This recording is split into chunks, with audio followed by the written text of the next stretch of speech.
Kylie here for BoardGameGeek, SPIEL 2019. I'm sitting down with Daniel Peterson and Asgard Grunehalt.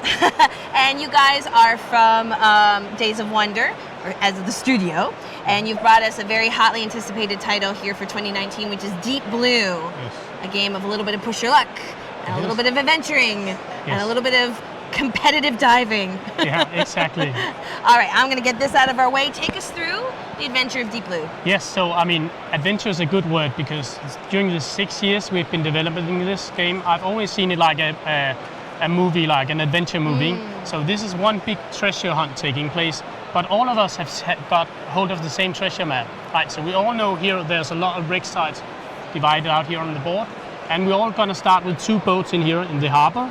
And we're going to use, and we have a crew of 4 crew members here to start with. And So yes, here's very my good. crew. So we all have the same start crew when the game starts. I can lift it if this. Yeah. Oh no, we'll zoom in. Yeah. Okay. So, and we'll use those crew members to actually get out to the different dive sites here on the board.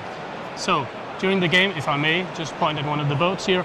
If I was purple, right, I'm going to sail out here to the various dive sites out here, even discover some new ones here that are hidden to begin with in the game.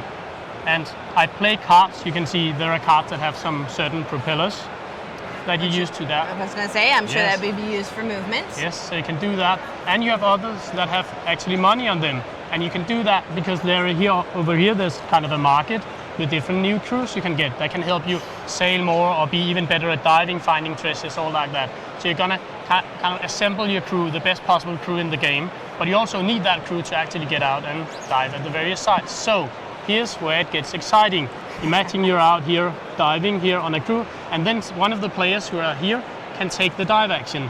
But the point in this game is when you decide to dive, you don't necessarily do it for yourself, you also do it for all the other players that are there. And now the push your luck starts. So we have one player, say it's Asger, deciding to dive here. If there are other players either on the dive side or in the vicinity, they can decide to join in on the dive. So It's like and this is almost a little mini game Yes. in of itself of the actual dive. And I think the movie scene we're envisioning is that like one person discovers a wreck, puts in their flag that now they're diving, and everyone else sees Yeah. that flag, so they And rush come in. swarming in. Exactly. There's gold. and it's not like it's a small flag, it's actually this one, the I was diving gonna say, bird, right? So I bam! mean, you don't hide it, you mark it. So it actually goes here to mark. Now there's a dive going on. So, and Asger is responsible for the dive, so he's. I'm gonna keep it in the sorry, middle sorry. here so we can see it in the overhead. I'm so sorry. And I pull out one piece at a time. I can keep going. That's the push your luck element.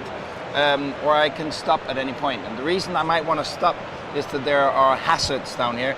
Maybe there are sharks or monsters. Maybe you run out of oxygen. And if you ever get 2 of the same hazard, your dive is over. You're forced to go to the surface for whatever reason, and you will have it's an emergency exit. So you would have to throw anything you had in your hands. You won't be able to get the treasures you had found with you. The thing is that the dive becomes an asymmetric experience because even though we're pulling this out and we're all in it, we'll be standing on different bonus squares, we'll be having different cards in our hand at different points. So even though we're pulling the same thing, we're not experiencing the same thing and we're not hoping for the same thing.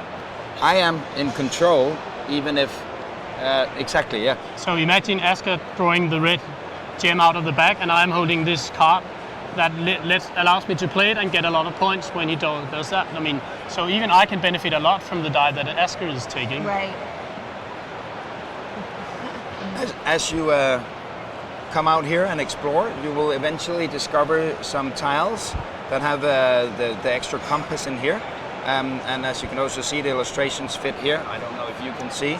That one might be obvious. I can see. Yes, Yeah. I will assure everyone that yes, the illustrations match. There are 4 of these special dives. Once the 4th one is dived, once every one of them is dived, they're moved out here.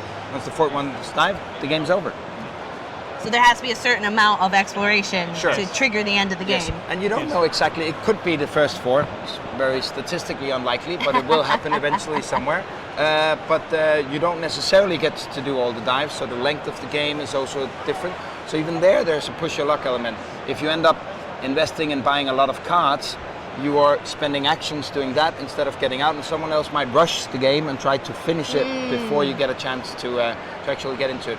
We see some players when they play it the first time, or different groups, they end up buying a lot of cards because it feels nice getting more efficient actions. But actually, this game is very possible to win buying 1 or even 2 cards. Yeah. Just rushing out and using the movement and yeah. I'm glad these you're little reaching for treasure that. chests, Yes. I really like that Days of Wonder added them to the game. So whenever you are in a dive and you're successful and you score points, you put it in the treasure chest. And you close it, right? So nobody knows exactly how much you have during the game, and by the end of the game, you I'm enter sure you it can and drive the winner, people crazy by shaking and be like, there's a lot in here. And it's a lot of ones, and who knows? By the end of the game, the winner is the player who has the most treasure in that treasure chest. As simple as that. So I think that is something that Days of Wonder is certainly noted for, that just having really unique, very, I want to say, intense components. yeah, but it's part of telling the story of the treasure hunting. yeah. We had seen the artwork as the game came along, etc. But seeing the final was still a little bit gave me goosebumps. I think they did an outstanding job. On top of this, every time for these special dives that I just showed, there is a special rule for those 4 tiles, and that changes from game to game. There are 7 different special rules, or you can play the same one again and again. So even once you've played it once, there will be a new experience based on these. There's only 1 rule for all of them, and we've tried to really make them a focus for the game. So it could be that there's stormy water, so you won't be able to rush, or bad visibility, or a lot of treasures hiding specifically there, so you really want to go for it like that. So yeah. Now, because each one of us not only has a unique player color, but we also have sort of a unique boat with the name, are there special unique abilities that go along with each of these colors? It's just the more thematic. They are in the deck, right? So you need to buy the cards to get. And so that's how you can customize the team. Yes, exactly. So you start all symmetric, and then you buy different cards, and then interesting. the So then symmetry become starts. asymmetric by the end of the game. Oh, that's the fascinating. Well, I am really excited that you guys were able to show us in person. I think this is a game that definitely has a big punch when you see it in real life. So if you guys want to check that out, this is Deep Blue, which is being published by Days of Wonder. And Daniel and Asgard, thank you so much for letting us take a look. Thank you. Thank you.